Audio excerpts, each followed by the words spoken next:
My house fell down. I was trying to repair it off my own, but I'm the only working one in the family. Take care of 5 kids and a wife and a grandmother.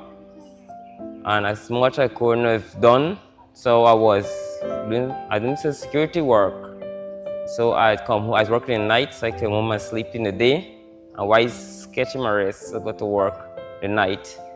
My wife was in the kitchen preparing some dinner for me and the kids and her grandma about to eat. So between all my sleep, I hear my wife scream. When my wife scream, I have to jump up. The house already done folding with my whole family and everybody in it. So when I applied, my wife passed through the kitchen, got the house breaking down, the house falling in. She go through the flooring with the house and everything. So she got a scar on her forehead. And my kids, that was on the bedroom. So that's my little daughter get a little knock on the impact of the coming down the house, the impact, give her a little knock. Hi, good day. My name is Kizzy Dawson. Well, what transpired that I was in the kitchen cooking the afternoon, and all I see that I coming down like elevator, and then I start screaming. When I start screaming, I tell him, grab the baby, and then my husband jump up because he was sleeping, and I be preparing some dinner for he got to work the night. So after then, I got through the flooring. When I got through the flooring, I was there with my hands up in the air. He had to come and help me. I see 1 or 2 neighbors come around. The men they were doing the road, then come and they help me out. My grandmother, when my grandma was in the chair sitting, and by she get the shock now, she was there by where she should get weight. So a lot of people, my husband go and help she out, and a couple well people help her out. Yeah, and then I get a bruise. My daughter, she knocked her back. But everything otherwise and everything okay. I would like to thank the people who give support. I would like to thank them. I would like to thank the mayor, the councillor, and so forth. I would like to thank. I'm looking forward to if anybody have any more support to lend a helping hand, because my family to be in somewhere comfortable. As you could see, it's right hand here, my family used to be with me and the shed, but it's too leaking. It's leaking bad water when the rain falls, and I have a young baby, so my baby can't stand the cold. So the counselor decided that he's gonna take my family in by him and shelter them. And I'm grateful for the counselor. Thanks to the counselor for sheltering my family, because I don't know what I want to do or where I want to go, because I have nowhere else to turn west to go to my family. And I sat down on my chair, and the next thing you know is the house just collapsed. But then I was not afraid. I just keep steady. And my grandson-in-law told me, so you just keep steady and follow me. And I follow him, and it's out I go. But my granddaughter, she get a scar to her forehead, and then the granddaughter, she get something to the back. But then I wasn't too panic about it, you know. I just come out and I give God praise and thanks that nothing further didn't happen. As mayor, as soon as I got the phone call about what was happening, I was scheduled to be at the prize giving. Immediately, I took my clothes off and ensured head to this family to ensure that I could give them the representation as a leader. This whole issue is very emotional for me because, like I said before, after finding out this family, the situation they were living in, the condition we were living in, and when we finished May the 10th, we were hoping that we were gotten help for accommodation. We couldn't have waited any longer because myself as a leader, recognizing that the condition these people is under a tent, I could not have slept. So myself and Councillor Roger had a discussion about accommodation. What we did, I have a vacant property, but it was a little far from the present area. But he has a place at Wismore. So we out of discussion, we worked the logistics out, and we were ensured that they have gotten temporary accommodation. So far, and then right away we head into the rebuilding process. It's a pocket rocket. Councillor Rogers, APNU, you can tell from the green. All the time. But listen, this is the General. I changed his name. No longer Pocket Rocket. This is General Rocket. Because he's the one doing the construction, but much more than that. In addition to doing the construction, man has a big, huge heart because he has provided accommodation for the people who suffered in this crisis with the home falling down. And I want to say thank you. Welcome. I want to say welcome, thank you. You know, this is service above and beyond the call of duty. So instead of Pocket Rocket, it's General Rocket from now on. The reason, All the Linden, General Rocket.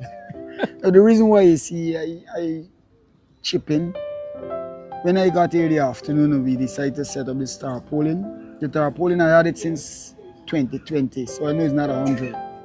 And then around 7 o'clock the night, I look at these children. I got children, right? I got grandchildren. I look at these children. The next day I go home. I went to bed like after 3 in the morning, you know, just studying. Children. Yeah, so the morning since I woke up, I come right here, I call him, I say, where your wife? I say, come. I say, yeah, I got a choice, 2 choices.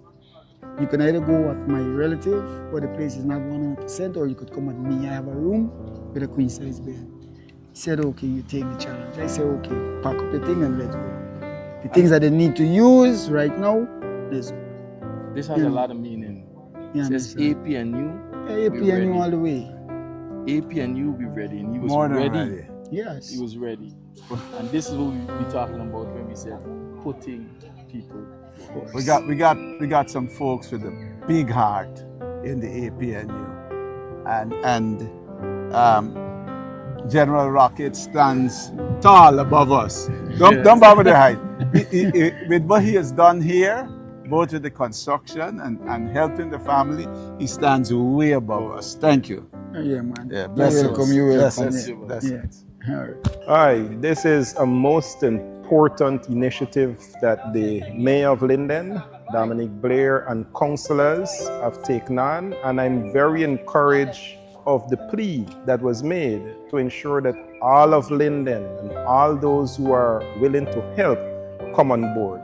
And that would have been met with a response of all those stakeholders coming on board to ensure that these people at the end of this season and even before Christmas can get an accommodation to call home. That becomes the most important thing. How do we help? The municipality, being supported by our members of parliament, including yours truly and the APNU, will ensure that we put people front and center and ensure that they get what they deserve, which is that good life. So we have recognized for the past 5 days continuous engagement by the municipality and councillors have brought this to a point, and before the week is out, we will see some more work to have the advancement to the curb wall, and then move that by the end of next week all the way to the elevation of the roof. So this is a continuous project that we intend to see to the end. I am very encouraged. We have Dr. Campbell and MP Andrews in the town, other MPs around, and the APNU's most important commitment to ensure that we stay on this project and many more projects like these to fix people's life. I wanna thank very much the APNU team on the ground. Our councillor, who is leading the reconstruction effort. Our mayor, who was a first responder, you know, to this entire crisis and has coordinated a lot of effort. Our MP, who has been of tremendous support to the team. All the other party assets on the ground. Really a fantastic job in getting the reconstruction to this point. And the general has committed that by the 23rd, the family will be back in their home. And it goes beyond, I'm heartened by what I've seen here, because it goes beyond the APNU team. The Lions they were just here. Other citizens are passing and making contributions. And it reminds me of the self-help days of in the early days of the PNC government in the 70s and so on. And it's a rekindling of that community spirit that we're seeing here in Linden. So I'm extremely, we too have children with a bale of cement, the remains of which are here, and we're happy to make our contribution, and this will not be the end of our contribution because we want to see this family have a wonderful Christmas in their new home. Well, what I want to say is that when I look at the young man, right, we're happy that we're helping, but you see, I have to speak to government about this. We're going to be doing the protest for the cash grant. And this is but an example of why we need a cash grant. Because here you have a father with 6 children, a wife and a mother that he's supporting. He's a security guard.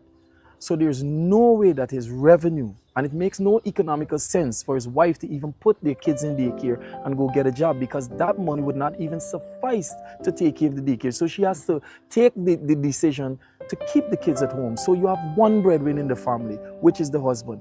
He's a security guard. He's probably working for $120,000, $130,000 a month. It cannot do.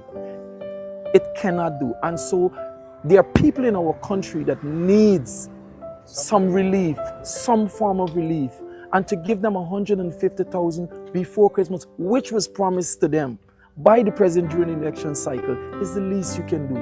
So we're standing firm and we're asking, we're demanding that the government deliver on its promises, that the president and the prime minister put their heads together and deliver on the promise that they've made to this family.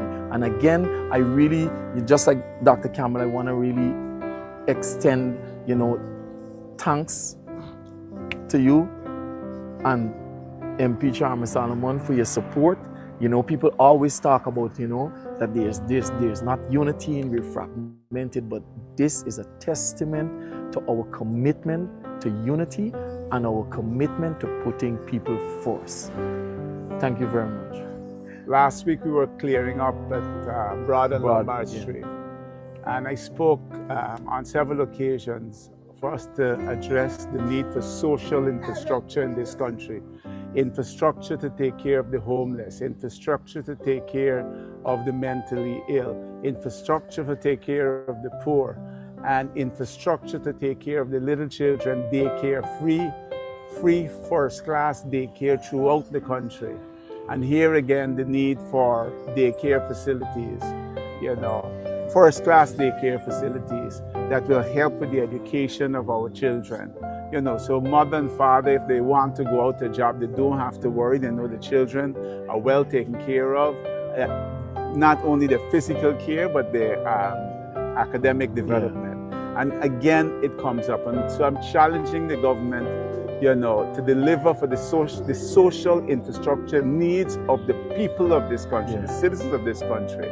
And we've spoken a lot about poverty. I'm going to echo Saiko in saying that with a 58% poverty level in Guyana, pay the $150,000 minimum now, because it's going to be confusion. You can't give people checks to have long lines at the bank before Christmas. Cash money. So it has got to be done. It's got to be done now.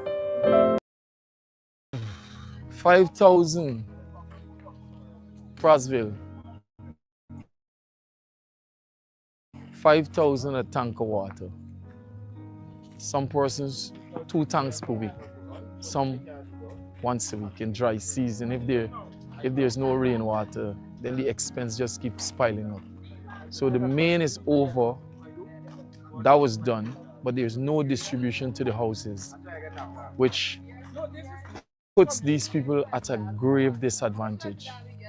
So at least the basic has to be done. So we're looking at the government now preparing budget, and I'm hopeful that during this preparation, there would be an allocation for this, for the distribution of water in this community. The next issue is light. The next issue is electricity. They have to find $130,000 for infrastructure work to be able to get power to this community. This is not a squatting area. This is not a squatting area. They don't need to pay for this, right? And even if it was a squatting area, they don't need to pay for it. But But it just goes to show the amount of work that has to be done to be able to bring people up to a standard of living that they can all be comfortable with. So let us go talk to a few of the residents of Prosville and let us hear what they have to say about these issues. So I heard you echoing your concerns about transportation. What was $1,500 to come for the night? When the guy says a meter, they said, no, me never come up this side there. Right on the road there. They might want to come because why? The money. So the issue is now your road? Yeah, the road, we need the road and we need water. We need the road and we need water. So you have to buy water every week too? Yeah, this buy water, it's buy tank water. So how much you paying to buy water? The tank is sometimes they get 4,000, 3,000. How many you're buying about 1 tank? Wow. Yeah, I don't ready that home. But so different persons got different price? Yes. Depends on what's going on, yeah. Someone will pay another different price, so it is very hard. It is very, very hard right in about now. Very hard. And the smoke, we need the smoke to stop. Which smoke is it? They come right from the sawmill there. From the sawmill? Yeah. The same sawmill that blocked the road? Block the road, yes. You shy of the camera. You can't be shy. You can't be shy of the camera. It's emergency like this. We need there's a long road for joining our community. And again, no land support like again, aside the story, I want to know what kind of a man jumped in fence. What's that? It is very clear that the residents of Prosville are very frustrated with the way they are being treated. Their roads are not complete. Water is available for distribution in Prosville, but it has not been distributed to the homes. It costs them $5,000 per tank. 20, 40,000 removed from their budget, from the budget for food, going to water. The road is a mess, which adds to the transportation costs for them to get into their community. So this is more than the APNU just turning up and saying, what is the problem? These people have real issues. And so when we talk about the government making a decision to deliver on a promise of a cash grant, we're not speaking it because we want to talk about it. This is the evidence that people need emergency measures put in place to help them to alleviate the amount of stress that comes as a result of poverty, right? And so we're going to keep fighting, we're going to keep pushing, and we're going to continue to hold the government accountable so that the lives of Guyanese can be improved. Resident here for so many years now. My son is born here, he's here this very month. I don't have water. As you can see the road here, you know, we get emergency here, you know. We are human beings too. And we do get broken body parts, fire, and all of these things like any other place. So we have they had a road, and plus I was told that's in the law that if you come and you reach a place that people traverse when you're fencing, you're supposed to leave place for them to still go and come, right? But we were blocked completely off. So you know, we gotta go all the way around to come out from here. And the lantern post is being fenced in too. There's a lantern post fenced in here, and that is not a private lantern post. You can see the fenced in. Yes, correct. How long was that fence put? When we got the light here. No. 22. The same time when Jem died, just before she died, they were supposed to make a schedule care. We were in front there and we told them about it, about the Mexico fence that we got here in Guyana. But it's still there standing, and Jem come and died just like 2 weeks after, right? This was just about in time of COVID, and no one came back. Only people that come when the one plays ball. I don't think you could swim in there. Even if it's a pool, and you could see what's going on. Yes, let me tell you, the other roads, then that's so bad, but this one is like this, you know? And for know that our people in this community, they're here so long. And tell you, they say, it's a funny thing, you know, when people talk about how much gold and how much oil and how much And then, well, we got here some manganese stone, everything. Let me tell you, guys, I get everything. I saw, let me tell you, they say, I found the person here, I can tell you, they say, I don't even want to think about Guyana sometimes because it would send me mad. I might want to take something and bomb out people attacking the truth because of evil. I could get rid of the evil from amongst me. Yes, I'm frustrated to watch children have to go and I have a business and you could tell about the situation in people's home because they comes at me and when they gotta come, imagine you got oil selling for $500 and people still can't afford a bottle of oil for $500. They have to come at me to say, Shanti, Auntie Shanti, please $100 oil. Wow. You understand? Yes! This is the Irish country. Man, I do it because you know I tell them, ask them, I talk with loud. You know, I do it because I know that we all are here in this struggle together. And them, they are me and I am them. So I got to. You think so the cash grant with the making what crash grant you talking about? Is needed. There's just a crash pandemic food. Then this is food for them. But by now then it should be given without the tough times you talking about. Let me tell you know what's it when people intend to put you into a slavery system? It's a slavery system that they intend to put Guyanese in slavery. This is not about only black. They intend to put Guyanese but you know what is in slavery. Relatable as a small business owner. You are seeing front and center what's happening in people's household because they got come to you for eat. Yes, and it's that desperate. Come in piece of half-pound sugar, piece of $100 butter, and you know I tell them, wow. Hey, yes, but you still you look. If they even come on the money short, $40 for a pint of rice, I'm giving them the water. People buying pint of rice too. Man, I want to y'all like talk me in line here. There's a creator above there. This is what's going on here. $100 aisle. Like you said, the reason these things have to happen. Let me go back to the water issue.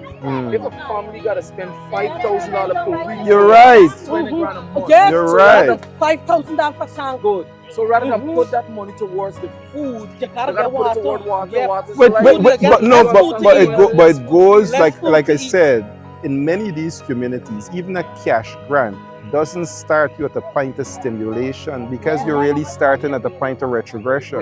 You know, when you have to build yourself to things like this, how do you then start to move to dealing with the things that are outstanding when you have to build yourself to things like this? So it's absolutely necessary. The cash grant is needed, and that's why Monday. Look, I'm saying this, it is needed, but at the same time, there is other things that is needed too, because let me tell you this, after that done, are they going to keep giving us? You don't want that, but it is needed. No.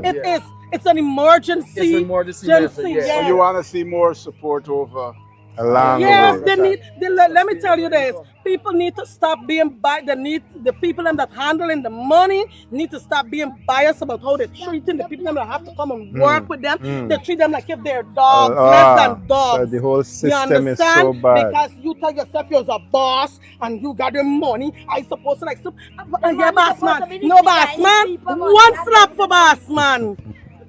Yes, one ringing slap. I like that. It's the people money, not government money. I hear you. We hear your frustration. So once again, we're in Prassville area. One of the burning issue is water. Water is life. Just to give an update, as a council, we had wrote the government to have water for this area. We have seen some progress where the government have brought the water to the community front. But we need to get the water into the farther down into the community. I'm prepared as mayor to continue that fight with the council to ensure that this community gets water. Because hearing from the residents today, you know, it's a burning on them. They're still paying as roughly $6,000 for a tank of water. Some persons got to get a tank of water because the size of family, 3 tanks of water. If you do the math, it's a lot of water. But we will continue to pursue this matter aggressively because these people of Prassville need water. It's very important. Water is life. I think that's the slogan for GWI. Water is life. This is one of our first engagements. I'm happy to see the MP in here today with the people of Prassville to lend a voice and lend support on this matter because this matter, the people are suffering. Special good afternoon to you all. I would like to say for the fight for bringing the water here. We have been pushing to have the water here in our community, Prasville Adventure, for such a long time. You know, they have been working, you know, with the relevant authorities in bringing the water to Prasville. Sharma would have pushed with his team to bring the water, got it up to the front of the road, and the next fight is to ensure that this water reaches every person's home here in Prasville. I would like to also thank the Deputy Mayor, Dominic Blair, now Mayor, you know, for the wonderful work that they have been doing, yeah, for this beautiful community, Prasville, and the fight. I like to encourage them to keep up the fight and keep pushing. You understand? Because we have been waiting for a long time. It's about 15 years ongoing, and we have been trying. Persons would have took it upon themselves, you know, to get the water from the GWI line across the road. You know, persons from GWI would have come in and take away the pipe, which I think that wasn't good. I think that they could have made those pipe to stand pipe, but such to be the case, we are still here, back to square one. So we're just asking that they continue pushing, and I would like the residents of Prasville to know that the water is coming and just continue advocating for it, and it's going to be delivered. Thanks again for having me, and we will continue to fight for the people, by the people, with the people, on issues for the people. Thank you.